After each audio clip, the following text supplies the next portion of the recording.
सप्तम श्रेणीर छात्र छात्री मानू शुभेच्छा एवं शुभ सकाळ पिले आमर गणित प्रकाश बहीर प्रथम विषय आम चारिपटे थिबा बड़ संख्यार बेसिक कॉन्सेप्ट जहाँ थिला ऑलरेडी आमे 7टी वीडियो रे डिस्कशन कर सारीचे एवं एहार शेष एक्सरसाइज जो एक्सरसाइज रो ना देछि निजे करी देख ताहार ऑलरेडी आमे 8 नंबर जाए लास्ट वीडियो रे डिस्कशन करथिले। आज এই ভিডিওরে আমি কোশ্চিন নম্বর 9 রু কোশ্চিন নম্বর 14 পর্যন্ত ডিসকশন করিবা।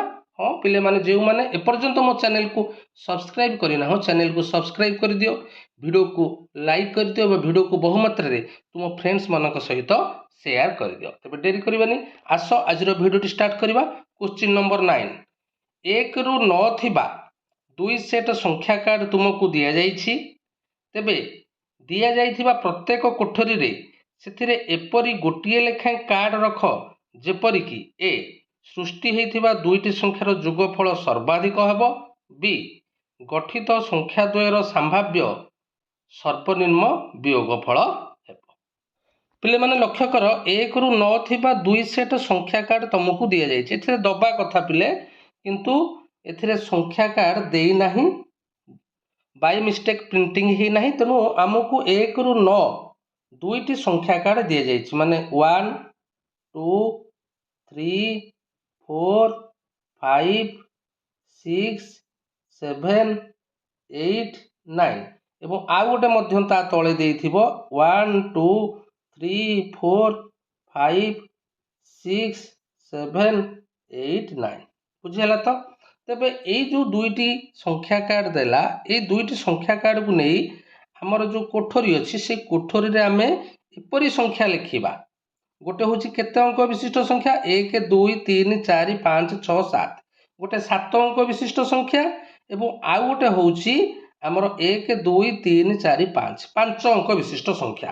आमे एमिति संख्या लिखिबा जेमती एटा देइछि सृष्टि हेथिबा दुईटी संख्यार जोगफल सर्वाधिक हेबो। ता माने पिले केते बेले दुईटी संख्यार जोगफल सर्वाधिक हेबो जदि आमे ये जो दुईटी जाक संख्या गठन करिबा जदि बृहत्तम संख्या गठन करदबा बुझेला तो ये 7 अंक विशिष्ट बृहत्तम संख्या गठन करदबा एवं 5 अंक विशिष्ट बृहत्तम संख्या गठन करदबा ए कार्ड गुडी को नेकी बुझेला तेबे आमर जोगफल निश्चिंत सर्वाधिक हेबो। तेणु आम बृहत्तम संख्या गठन करिबा प्रथम 7 अंक विशिष्ट संख्या को जिबा। तेणु प्रथम आम एठी केते लिखिबा पिले 9 बड़ अंक 9 अछि बुझेला। अच्छा ये 9टा जदि एकक घरे रहिला तार स्थानीय मान 9, जदि यही घरे रहिला ता स्थानीय मान 90, यही घरे रहिले ता स्थानीय मान 900, यही घरे रहिले 9000, यही घरे रहिले 9 अयुत, यही घरे रहिले 9 लक्ष, यही घरे रहिले 9 नियुत। ता माने आमे बड़ अंक को बाम पटे सर्वाधिक बाम पट स्थानीय मान रखिले यार मान वृद्धि पाइब। बुझिपाइल तो। तेणु प्रथम 9 को रखीदे गोटे 9 कटिगला, आ गोटे 9 अच्छी कार्ड आम पाखे तेणु आ गोटे 9 को आम रखीदे लक्ष्य घरे बुझेला। बर्तमान एठे कौन रखिबा एठे आमे जोड़े 8 अच्छी एठे गोटे 8 रखीदे बुझेला। अच्छा आ गोटे 8 को आम एठे ही रखिबा कि एठे ही रखिबा देख पिले एठे जदि आम 8 रखुचे एटा 4 अंक विशिष्ट संख्या माने एटा हेजिबो केते 8000 किंतु एठे जदि आम 8 रखिबा एटा हेजिबो 8 अयुत टिके बुझीबा को चेष्टा कर। तेणु 8000 बड़ ना 8 अयुत बड़ ना 8 अयुत बड़ तेणु करी आम एठी 8 रखिबा बुझेला। तेणु दीटा 8 कटिगला बुझिपाइल तो। तापरे एठे गोटे 7 रखिबा एठे गोटे 7 रखिबा बुझेला, एठे गोटे 6 रखिबा एठे गोटे 6 रखिबा बुझेला, एठे गोटे 5 रखिबा एठे गोटे 5 रखिबा 5 भी कटिगला, एठे गोटे 4 रखिबा एठे गोटे 4 रखिबा। तबे प्रथम संख्याटी हैला 69,87,654 एवं तल संख्याटी हैला पिले 87,654। ए दीटा संख्या को पिले जोग कर दियो निश्चिंत जोगफल एक बृहत्तम संख्या हेबो बुझेला। यार जोग करिक देख यार जोगफल हबो 1,75,300 बुझेला तो पिले। परवर्ती बी प्रश्न को जिबा पिले क्वेश्चन बी देछि गठित संख्या द्वयर संभाव्य सर्वनिम्न वियोगफल हबो। ता माने गोटे 7 अंक विशिष्ट संख्या गठन करिबा ଏବଂ ଏକ 5 ଅଙ୍କ ବିଶିଷ୍ଟ ସଂଖ୍ୟା ଗଠନ କରିବା ଯାହାର ବିୟୋଗଫଳ ସର୍ବନିମ୍ନ ହେବ, ମାନେ ତାଠାରୁ ଆଉ ସାନ ହୋଇପାରିବ ନାହିଁ ଯେତେ ସଂଖ୍ୟା ତମେ ଗଢ଼। ତେବେ ଏଇଠି ଆମେ ଟିକେ ଚିନ୍ତା କରିବାକୁ ପଡ଼ିବ ଯେ 7 ଅଙ୍କ ବିଶିଷ୍ଟ ଯେଉଁ ସଂଖ୍ୟା ଗଠନ କରିବା ସେଇଟା ଆମେ ବଡ଼ ସଂଖ୍ୟା ଗଠନ କରିବା ନା ଆମେ ସାନ ସଂଖ୍ୟା ଗଠନ କରିବା। 5 ଅଙ୍କ ବିଶିଷ୍ଟ ସଂଖ୍ୟା ଯଦି ଗଠନ କରିବା ତାହା ବଡ଼ ସଂଖ୍ୟା ଗଠନ କରିବା ନା ସାନ ସଂଖ୍ୟା ଗଠନ କରିବା। ଟିକେ ଚିନ୍ତା କର ପିଲେ, ମନେକର ଆମେ 2 ଅଙ୍କ ବିଶିଷ୍ଟ ସଂଖ୍ୟା ଆଉ 1 ଅଙ୍କ ବିଶିଷ୍ଟ ସଂଖ୍ୟା ମଧ୍ୟରେ ପାର୍ଥକ୍ୟ ଦେଖିବା।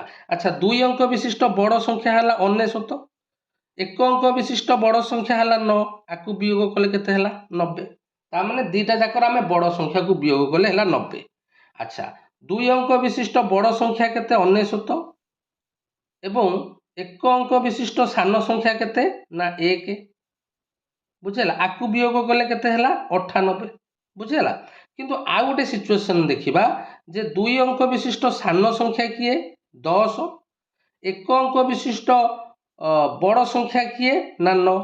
ତେଣୁ ଯେତେବେଳେ 10ରୁ 9 ଫେଡ଼ିଲି କେତେ ହେଲା ପିଲେ 1। ମୁଁ ଏଇ ତିନିଟା ଯାକ ସିଚୁଏସନ୍କୁ ଦେଖ, 2 ଅଙ୍କ ବିଶିଷ୍ଟ ବଡ଼ ସଂଖ୍ୟାରୁ 1 ଅଙ୍କ ବିଶିଷ୍ଟ ବଡ଼ ସଂଖ୍ୟା ବିୟୋଗ କଲି ହେଲା 90, 2 ଅଙ୍କ ବିଶିଷ୍ଟ ବଡ଼ ସଂଖ୍ୟାରୁ 1 ଅଙ୍କ ବିଶିଷ୍ଟ ସାନ ସଂଖ୍ୟା ବିୟୋଗ କଲି ହେଲା କେତେ ନା 98, 2 ଅଙ୍କ ବିଶିଷ୍ଟ ସାନ ସଂଖ୍ୟା ନେବା 10, ବୁଝିଲା, ଏବଂ 1 ଅଙ୍କ ବିଶିଷ୍ଟ ସାନ ସଂଖ୍ୟା ନେବା 1, ଫେଡ଼ିଲେ ହେଲା 9। ମୁଁ ଯଦି 2 ଅଙ୍କ ବିଶିଷ୍ଟ ସାନ ସଂଖ୍ୟା ପ୍ରଥମେ ନେଲି 10 ଏବଂ 1 ଅଙ୍କ ବିଶିଷ୍ଟ ବଡ଼ ସଂଖ୍ୟା ନେଲି 9, ତେବେ 10ରୁ 9 ଗଲେ 1। ତେଣୁ ଆମେ ଯେତେ ପ୍ରକାରର ବିୟୋଗ କଲେ କେଉଁ କ୍ଷେତ୍ରରେ ବିୟୋଗ ଫଳ କେଉଁ କ୍ଷେତ୍ରରେ ବିୟୋଗ ଫଳ କମ୍ ରହିଲା ନା ଏଇ କ୍ଷେତ୍ରରେ ବିୟୋଗ ଫଳ କମ୍ ରହିଲା। ତେବେ କେତେବେଳେ ବିୟୋଗ ଫଳ କମ୍ ରହେ ନା ଯେତେବେଳେ ଉପର ସଂଖ୍ୟାଟି ସାନ ହୁଏ ତଳ ସଂଖ୍ୟାଟି ବଡ଼ ହୁଏ। ଏବେ କ୍ଲିଅର ହେଲା ପିଲେ, ଉପର ସଂଖ୍ୟାଟି ସାନ ହେବ ତାମାନେ 7 ଅଙ୍କ ବିଶିଷ୍ଟ ସଂଖ୍ୟାକୁ ଆମେ ସବୁଠାରୁ କ୍ଷୁଦ୍ରତମ ସଂଖ୍ୟା ଗଠନ କରିବା ଏବଂ ତଳେ ଯେଉଁ ଦେଇଛି 5 ଅଙ୍କ ବିଶିଷ୍ଟ ସଂଖ୍ୟା ତାକୁ ଆମେ ବୃହତ୍ତମ ସବୁଠାରୁ ବଡ଼ ସଂଖ୍ୟା ଗଠନ କରିବା, ଯାହାଫଳରେ କି ଏହାର ବିୟୋଗ ଫଳ ସବୁଠାରୁ ସର୍ବନିମ୍ନ ହେବ। ବୁଝିପାରିଲ ପିଲେ। ବର୍ତ୍ତମାନ ଆମ ପାଇଁ ଟ୍ୟାକ୍ସ, ଆମ ପାଖରେ 2ଟି କାର୍ଡ଼ ରହିଛି 1ରୁ 9 ଏବଂ ପ୍ରତ୍ୟେକ କାର୍ଡ଼କୁ ଥରେ ଲେଖେ ବ୍ୟବହାର କରିବା। ତେବେ ଆକୁ ନେଇକି ଆମେ 7 ଅଙ୍କ ବିଶିଷ୍ଟ ସବୁଠାରୁ ସାନ ସଂଖ୍ୟା ଗଠନ କରିବା। ତେଣୁ ସାନ ସଂଖ୍ୟା ଗଠନ କରିବାକୁ ହେଲେ ବାଁ ପଟୁ, ବୁଝିହେଲା, ଆମର ନିୟୁତ ଘରୁ ଆମେ ସବୁଠାରୁ ସାନ ସଂଖ୍ୟା ପକେଇ ଯିବା। ବୁଝିପାରିଲ ତ, ସାନ ସଂଖ୍ୟା ପକେଇ ଯିବା। ଯେହେତୁ ଆମେ ସାନ ସଂଖ୍ୟା ଗଠନ କରିବା ତେଣୁ ଏଠି 1 ପକେଇଲି, ଏଠି 1 ପକେଇଲି, କାହିଁକିନା ଯୋଡ଼େ 1 ଅଛି, ଯୋଡ଼େ 1 କଟିଗଲା, ବୁଝିହେଲା। ତାପରେ ଏଠି କେତେ ପକେଇବେ ନା 2, ବୁଝିହେଲା। ଆଚ୍ଛା, ଏଠି ଯେହେତୁ ଆମେ 2 ପକେଇଲେ ତାପରେ କେତେ ପକେଇବି ନା ସାନ ସଂଖ୍ୟା ହେଲା ଆଉ ଗୋଟେ 2 ଅଛି, ବୁଝିହେଲା। ଏଠି ବି 2 ପକେଇଲି, ବୁଝିହେଲା। ତାପରେ କେତେ ପକେଇବି 3 ଯୋଡ଼େ ଅଛି, ଯୋଡ଼େ 3 ପକେଇଦେବି। ଆଉ କେତେ ପକେଇବି ପିଲେ ନା ଗୋଟେ 4 ପକେଇଦେବି। ତେବେ ଏଇଟା ହେଇଗଲା ଆମର 7 ଅଙ୍କ ବିଶିଷ୍ଟ ସବୁଠାରୁ ସାନ ସଂଖ୍ୟା। ତାପରେ ଯଦି 5 ଅଙ୍କ ବିଶିଷ୍ଟ ସଂଖ୍ୟା ଗଠନ କରିବା, ଏଇଟା ବଡ଼ ସଂଖ୍ୟା ଗଠନ କରିବା, ବୁଝିହେଲା। ତେଣୁ ବଡ଼ ସଂଖ୍ୟା ଗଠନ କଲେ ଏଠି 9, ବୁଝିହେଲା, ଗୋଟେ 9 ଗଲା, ବୁଝିପାରିଲ। ଆଚ୍ଛା, ଆମ ପାଖରେ ଆହୁରି ଗୋଟେ 9 ଅଛି, ତେଣୁ ଆଉ ଗୋଟେ 9 ନେଇଯିବା, ଯୋଡ଼େ 9 ଗଲା। ଆମ ପାଖରେ ଯୋଡ଼େ 8 ଅଛି, ଆମେ ବଡ଼ ସଂଖ୍ୟା ଗଠନ କରିବା ନା, ଯୋଡ଼େ 8 ନେଇଗଲେ ଏବଂ ଗୋଟେ 7 ନେଇଗଲେ, ବୁଝିହେଲା। ତେଣୁ ପ୍ରଥମ ସଂଖ୍ୟାଟି ହେଲା 11,22,334 ଏବଂ ତଳ ସଂଖ୍ୟାଟି ହେଲା 69,887। ପିଲାମାନେ ଏହାକୁ ସ୍କ୍ରିନଶଟ୍ ନେଇଯାଅ, ଲେଖିଦିଅ ଖାତାରେ। ପିଲାମାନେ ଏହାର ବିୟୋଗ ଫଳ ନିଜେ ବିୟୋଗ କରିକି ଦେଖ, ହବ 10,22,447। ବୁଝିହେଲା ପିଲେ। ଏ ପ୍ରଶ୍ନଟି ସମସ୍ତେ ବୁଝିପାରିଲ। ନେକ୍ସଟ ଗଣିତକୁ ଯିବା। କ୍ୱେଶ୍ଚିନ୍ ନମ୍ବର 10, ତୁମକୁ କିଛି ସଂଖ୍ୟା କାର୍ଡ଼ ଦିଆଯାଇଛି 4,000, 13,000, 300, 70,000, 1,50,000, 20, 5। କାର୍ଡ଼ ଗୁଡ଼ିକୁ ବ୍ୟବହାର କରି ତୁମେ ଚାହୁଁଥିବା ଗାଣିତିକ ପ୍ରକ୍ରିୟା ଅନୁସାରେ ନିମ୍ନରେ ଦିଆଯାଇଥିବା ସଂଖ୍ୟା ଗୁଡ଼ିକର ନିକଟତର ହୁଅ। ଏକ ନିର୍ଦ୍ଦିଷ୍ଟ ସଂଖ୍ୟା ତିଆରି କରିବା ପାଇଁ ପ୍ରତ୍ୟେକ କାର୍ଡ଼କୁ କେବଳ ଥରେ ମାତ୍ର ବ୍ୟବହାର କରିବା। ବୁଝିହେଲା। ଗୋଟେ କରିକି ଦେଖେଇଛି ଦେଖ, 1,10,000। ତେଣୁ ସେ କ'ଣ କରିଛି, ଏଇ କାର୍ଡ଼ ଗୁଡ଼ିକୁ ଥରେ ବ୍ୟବହାର କରିବ। 4,000 କାର୍ଡ଼ ନେଇଛି ଏବଂ ଗୋଟେ 20 କାର୍ଡ଼ 5, 20କୁ 5ରେ ମିଶେଇ ଦେଲେ କେତେ ହେଲା ପିଲେ 25, 25 को 4 रे गुणिले हेगला लक्षे बुझेला। तेणु प्रथमटा 1 लक्ष हेगला तापर नहीं गोटे 13,000 तार लक्षे 13,000 आमको देता लक्षे 10,000 से कौन आनुमानिक पाखापाखि आम पहुँचा बुझेला। तेणु ए नंबरटा जमी सल्यूसन करमको बी सी डी से हीपरी आनुमानिक क्यों कार्ड नेले केते कार्ड नेले आमे पाखापाखि दि जाइथिबा संख्या पाखे पहुँची पारिबा बुझेला। तेबे देख तेबे बी नंबर प्रश्न देछि आम पाखे 2 लक्ष अच्छी तेणु प्रथम आम कार्ड व्यवहार कले पिले 1,50,000 बुझेला। तापर गोटे 70,000 व्यवहार कले तेणु 1,50,000 रे 70,000 मिसिला ହେଇଗଲା 2,20,000 तार माने 2 लक्ष रु 20,000 अधिक होईगला। एठे कौन कली ना 4,000 कार्ड गोटे अच्छी आ गोटे 5 टंकिया कार्ड अच्छी बुझेला। तेणु 4,000 को 5 रे प्रोडक्ट करदेले हेगल तेणु 4,000 को 5 रे प्रोडक्ट करदेले बा गुणी देले हेगला 20,000 एटा हेथिला हमर केते ना 2,20,000 सेथुरु फेडी दबा 20,000 तबे आम पाखरे केते रहिला पिले एक्जेक्टली आमे 2 लक्ष पाई गले समस्त बुझी पारल। तो नेक्स्ट क्वेश्चन को जीवा। नेक्स्ट क्वेश्चन पिले कौन अच्छी ना नेक्स्ट क्वेश्चन अच्छी 5,80,000 तेबे आमर 70,000 कार्ड अच्छी एवं गोटे 5 टिकिया कार्ड अच्छी तेणु 70,000 इंटू 5 केते हेगला पिले 7,5 35 तार 3,50,000 बुझेला। अच्छा आउ गोटे 1,50,000 नहीं गले 3,50,000 1,50,000 केते हेगला पिले ना पाखापाखि 5 लक्ष हेगला। आमको आहरी 80,000 दरकार तेणु 4,000 को 20 रे गुणी दियो केते हेगला 80,000 तेणु पाखापाखि तो नुह आम संपूर्ण भाव में संख्याटी पाई गले 5,80,000 बुझीगला। नेक्स्ट क्वेश्चन को जीवा। नेक्स्ट क्वेश्चन कौन अच्छी पिले माने ना नेक्स्ट क्वेश्चन अच्छी 12,45,000 तेणु प्रथम 70,000 एवं 20 नेली तामानटा हेगला हमर 14 लक्ष बुझेला। आ गोटे नेली केते ना 14 लक्ष माने 12,45,000 अधिक हो जाउछि तेणु आम फेडिबा कौन ना 1,50,000 एवं 4,000 एटा हेगला 1,54,000 तेणु 14 लक्ष रु 1,54,000 गले आम पाई गले 12,46,000 एटा अप्रोक्सीमेटली पाखापाखि निकटतर आम हेले बुझीगला। तो question number 11 statue of unit उच्चता विशिष्ट एक मुद्रा स्तंभ सृष्टि करिया पाई केतोटी मुद्रा आवश्यक हबो मनकर प्रत्येक मुद्रार मोटे 1 मिलीमीटर पिले जो स्टैच्यू ऑफ यूनिट तुम जानिछ आमर मध्य गणित बहिर प्रथम रु रही सरदार वल्लभ भाई पटेल प्रतिमूर्ति को आमर स्टैच्यू ऑफ यूनिट कह जाए जार उच्चता हूँ 180 मीटर बुझेला। तेणु 1 मिलीमीटर मुद्रार केतोटी मुद्रा थाक थाक करी थोइले आमे स्टैच्यू ऑफ यूनिट रो उच्चता संगे समान हब अर्थात 180 मीटर उच्चता संगे समान हब। बहुत सहज प्रश्न आस आकु समाधान कर। तेज देख पिले गोटे मुद्रार मोटे देछि 1 मिलीमीटर और स्टैच्यू ऑफ यूनिट रो उच्चता देनी तो कि आम प्रथम रु जानी आम बही अच्छी 180 मीटर तेबे आमर केतोटी मुद्रा आमको सजेकी रखिले थाक थाक करी रखिले आमर स्टैच्यू ऑफ यूनिट रो उच्चता सहित सामान हम अर्थात 180 मीटर हम। किंतु देख पिले एठे कौन ना एठे यार जो एकक देछि मिलीमीटर एठे देछि मीटर एथरु केउ एककटा बड़ ना मीटर एकक बड़ दीटा जाक एकक समान नहीं तेणु आम कौन करवा ना मीटर को मिलीमीटर करवा सब मन रखा बड़ को सान एकक परिणत कर बुझेगा।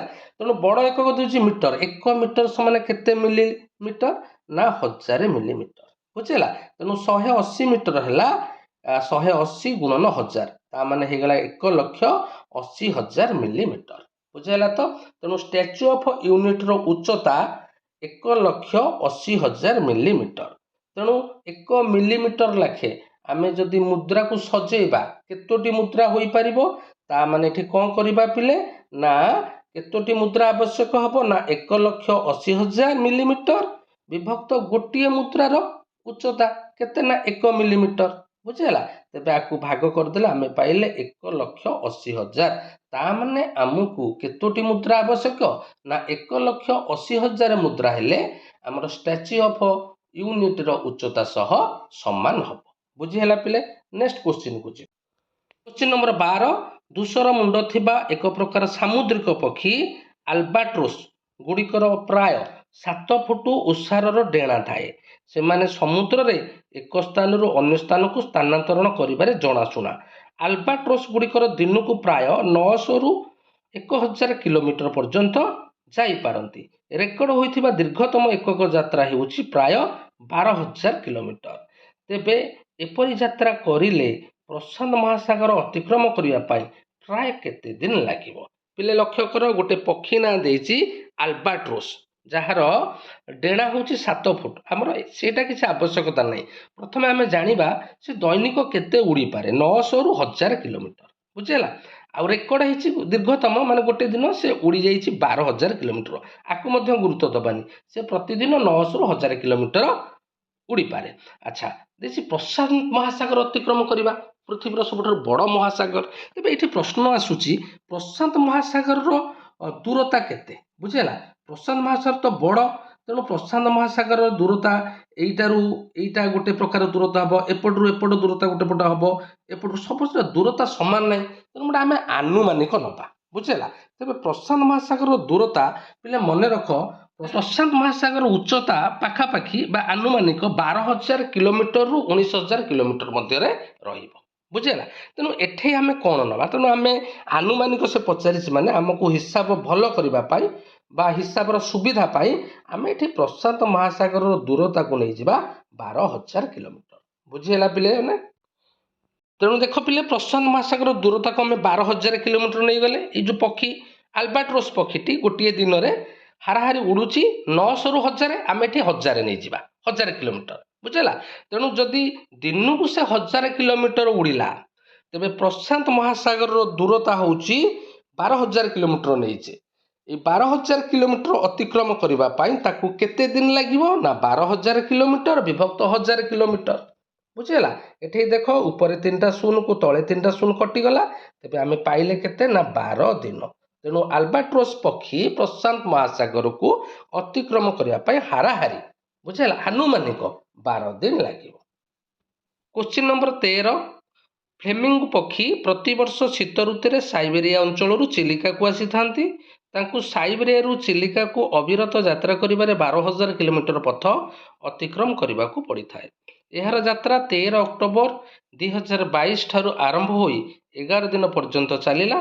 ତେବେ ଏହାର ପ୍ରତିଦିନ ଅତିକ୍ରମ କରିଥିବା ଦୂରତା, ପ୍ରତି ଘଣ୍ଟାରେ ଅତିକ୍ରମ କରିଥିବା ଦୂରତା ନିର୍ଣ୍ଣୟ କର। ସହଜ ପ୍ରଶ୍ନ। ତେବେ ଫ୍ଲେମିଙ୍ଗୋ ପକ୍ଷୀ ଆମର ସାଇବେରିଆରୁ ଚିଲିକାକୁ ଯାତ୍ରା କରେ ଏବଂ ଯାତ୍ରା କରିବାକୁ ତାକୁ ମୋଟ ସମୟ ଲାଗେ 11 ଦିନ। ଏବଂ ସାଇବେରିଆରୁ ଚିଲିକା ଦୂରତା ହେଉଛି 12,000 କିଲୋମିଟର।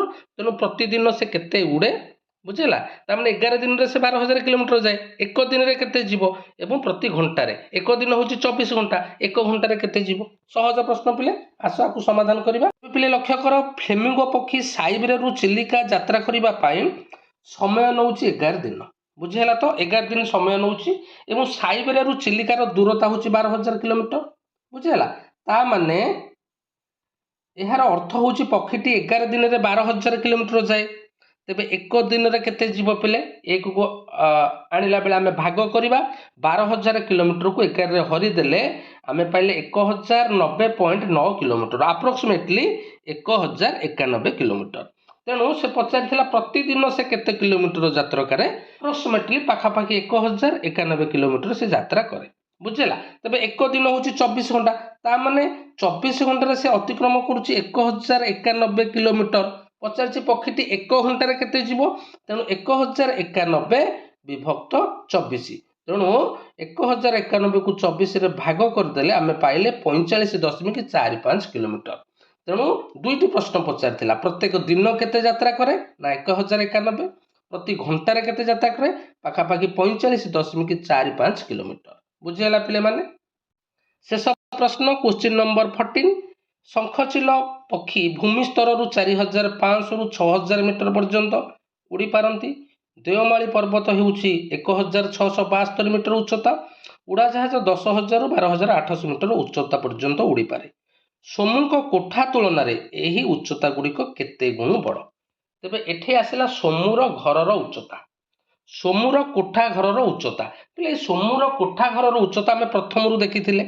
ତେଣୁ ସବୁ ତ ଦେଇଦେଇଛି, ଶଙ୍ଖଚିଲ କେତେ ଉଚ୍ଚରେ ଉଡ଼େ, देवमाली पर्वतर उच्चता केते उड़ाजाहाज केते उच्चरे उड़े किंतु एठी प्रश्न आसिला सोमूर कोठा घर उच्चता केते जदि आम सोमूर कोठा घर उच्चता पाई जिबा तेबे सोमूर कोठा घर तुलना रे ए उच्चता गुड़िक केते गुण माने आमे तापर ताको भाग करदबा बुझेला। तेबे देखिबा सोमू कोठा घर उच्चता केते आमे देखिथिले पिले माने आमर बहिर 3 पेज को लक्ष्य कर 3 पेज रे देइछि जे एक 10 महला विशिष्ट कोठा घर एवं सोमूर उच्चता हूँ 1 मीटर बुझेला।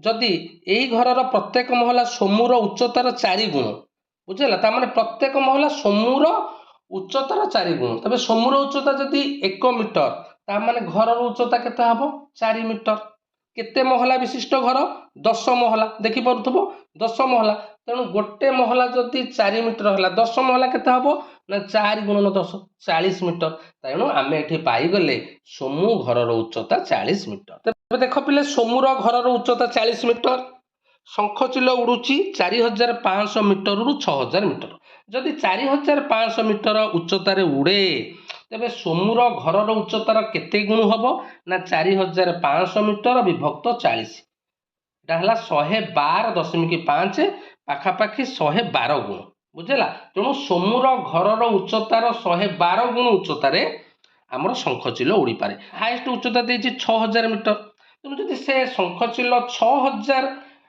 मीटर उच्चतार उड़ी पारे तेबे सोमूर घर तुलन उच्चता तुलन केते गुण हम ना 6000 विभक्त 40 समान 150 गुण बुझेला।